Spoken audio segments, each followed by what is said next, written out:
Hi friends, under this side your communication influencer. So as promised, I have come back with incredible ways to improve your body language and to work upon it to become a better communicator and an influencer. So the first thing which I would like to focus on is a genuine smile. So please smile when you communicate, because that is something which is going to help you with your message being received by the receiver, right? Second is you need to have a direct contact with the person. You need to have an eye to eye contact. If somebody is speaking with you, you need to look into that person's eye. And then you also have to speak, friends. Looking into eye and speaking with the eyes are very different things. Like with the eye you can express. If you're looking at something, somebody's telling you something, so you kind of open your eyes, you kind of roll your eyes. So these particular things also add into what you want to speak. Immediately a person understands, right? Then you also need to turn around to the person whom you're speaking with, or if a person is talking with you, then you need to turn towards that individual to develop a contact, and then to make them realize that you are listening to them.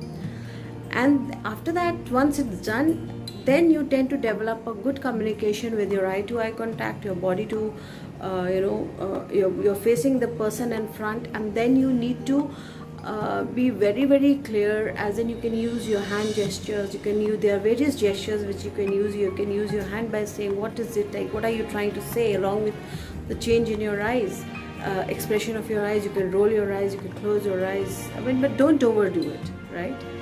Then you need to limit your shoulder movements, as in if you don't agree to it, you don't have to snub the person by having too much of shoulder movement. You can't do this, you can't do that. That should not be done.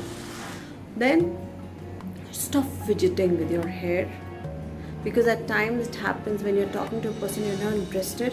You start looking at your watch, then you start fidgeting with your hair, you start lip biting, you start moving your face. Don't do too much of it. Little bit of it is fine, but don't do too much of it. Then you need to have your eyebrows. You can talk through your eyebrows. If I say, suppose if somebody is telling me, this particular thing happened and I'm totally amazed, but I'll just raise my eyebrows, but don't overdo it, right?